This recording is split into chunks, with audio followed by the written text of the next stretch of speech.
जब किसी विषय को स्वाभिमान का प्रश्न बना लिया जाए तो उस परिस्थिति में कोर्ट के निर्णयों की बहुत मान्यताएं नहीं बचती हैं।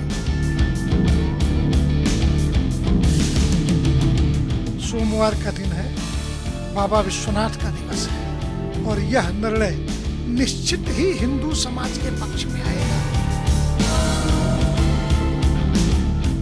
जो भी निर्णय देगा कोई न कोई पक्ष तो उसके अगली कोर्ट में अगेंस्ट में जाएगा ही जाएगा।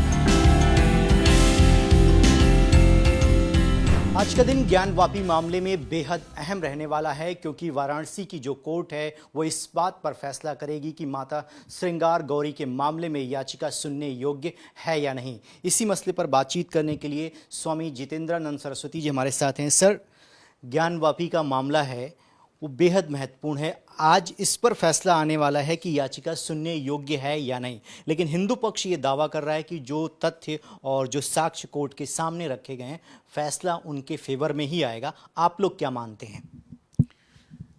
मां श्रृंगार गौरी के दर्शन पूजन की अनुमति याचिका है। इसके पूर्व भी दर्शन पूजन होते रहे हैं और होते हैं, वर्ष में 5 बार 7 बार दर्शन होते ही हैं।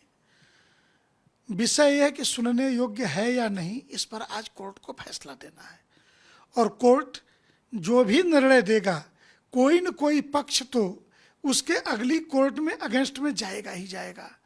क्योंकि जब किसी विषय को स्वाभिमान का प्रश्न बना लिया जाए तो उस परिस्थिति में कोर्ट के निर्णयों की बहुत मान्यताएं नहीं बचती हैं। अगर हिंदू पक्ष के पक्ष में फैसला आता है तो मुस्लिम कोर्ट में जाएगा और मुसलमानों के पक्ष में फैसला आता है तो हिंदू कोर्ट में जाएगा, अगली कोर्ट में जाएगा। यह स्वाभाविक प्रक्रिया है।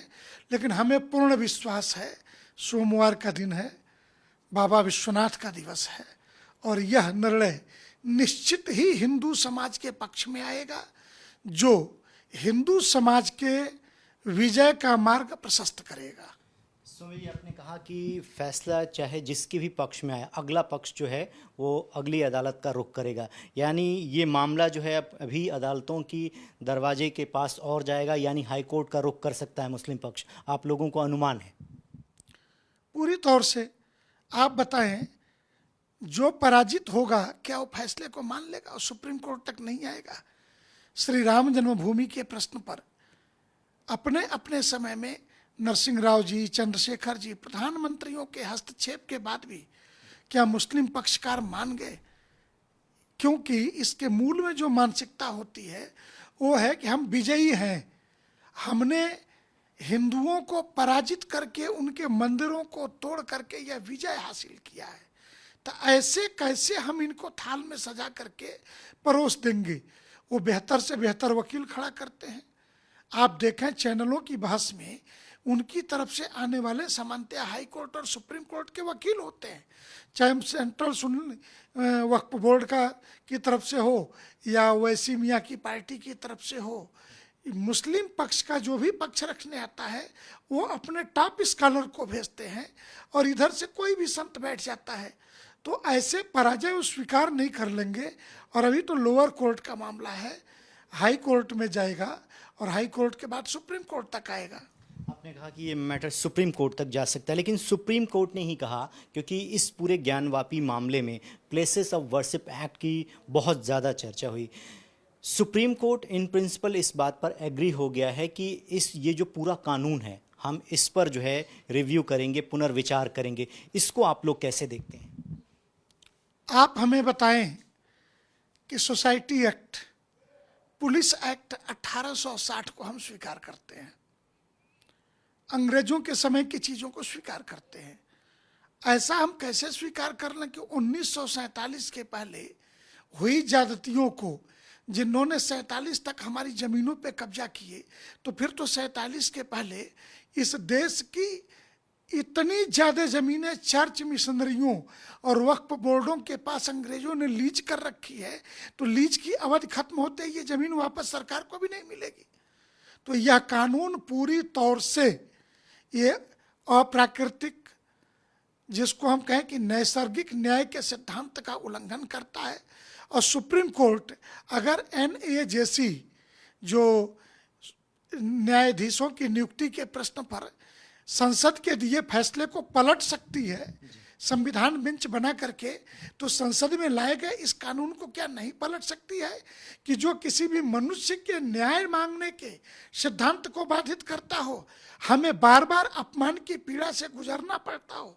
तो सुप्रीम कोर्ट ने अगर कहा है कि हम इसका रिव्यू करेंगे तो रिव्यू होना ही चाहिए। हम इसीलिए तो सुप्रीम कोर्ट गए हैं। अगर हमें, और फिर अगर सुप्रीम कोर्ट हमें न्याय नहीं देगा तो किसी भी बात के लिए तीन ही रास्ते हैं, संसद, न्यायपालिका और सड़क। तो वो जो दो स्थान हैं, अगर वहाँ हम विफल होंगे तो फिर सड़कों पे न्याय मांगना ये किसी सभ्य देश में सभ्य नागरिक का काम नहीं है।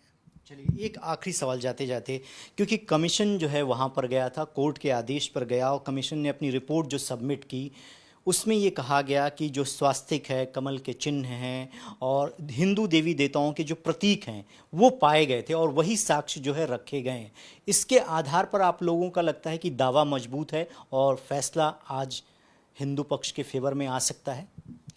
हम तो कहते हैं उस परिसर को तोड़ने की जरूरत नहीं, 1947 को भी आधार माने तो वहाँ पे कमल, शिवलिंग, स्वयं आदि विश्वेश्वर, वहाँ भगवान विश्वेश्वर महादेव विराजमान हैं।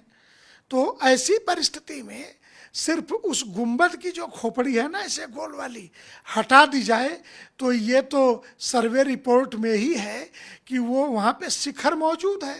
तो शिखर के ऊपर जैसे आपने कोई टोपियाँ रख करके शिखर को छुपा रखा है, तो ये देश शिखर देख लेगा।